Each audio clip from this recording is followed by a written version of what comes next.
posted on our list for a one-stop shop for all of our parents.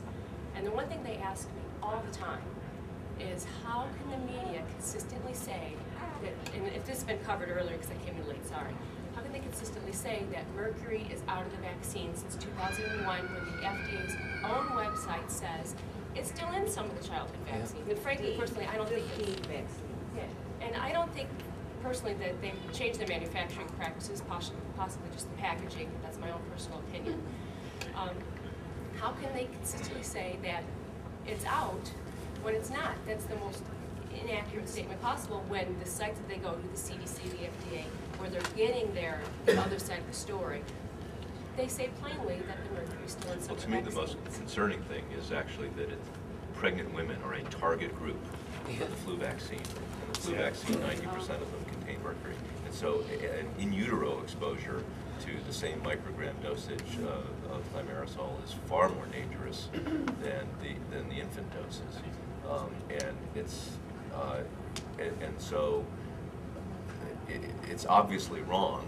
And one of the things I believe has happened is that the public health authorities have girded their loins to push the flu vaccine. I hate the flu vaccine. They're so, you can't attack vaccines, it's ridiculous, but yeah.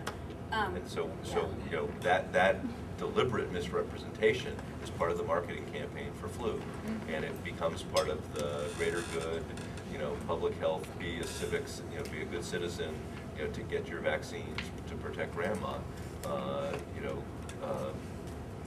Even though they don't work. And the OBs are, the OBs are busy too. That's right. I mean, the OBs are busy too. I mean, they get their standard emails and their standard protocol, and this is what we're doing now. Other people have researched it, and my colleagues say this is what we're supposed to be doing. This is what's best for my people. It's not like these OBs and these pediatricians are trying to hurt kids. Yeah.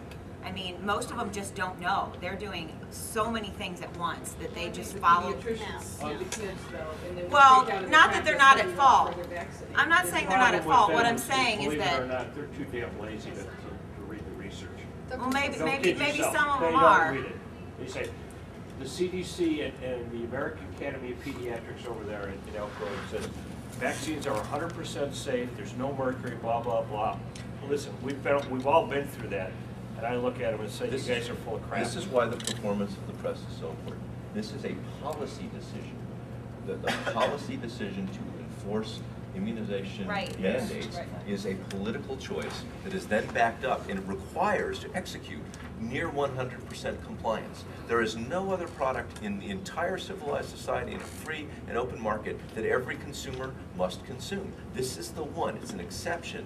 And so what you are being asked to accept as a scientific statement is in fact a political decision. Exactly. And what we're saying is, in a democracy and a free market, you ought to have free choice about the products, the health products you consume. You ought to have a voice in policy decisions. And in both cases, we're being deprived of those choices by a political posture that is totalitarian. Did they vaccinate those kids from the call?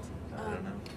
They did not, and according to people who've been emailing me relentlessly, they don't have autism or asthma or anything like that. Yeah. I'm not sure I want to tackle the call. I'm not sure I want to jump into that story. I'm having trouble with the Amish. But, No, well, now that they're going back. yeah. We have about 10 minutes to go, and I was wondering if maybe you guys could touch on the top stories that have been covered in the news. It's been a very busy year, as we all know.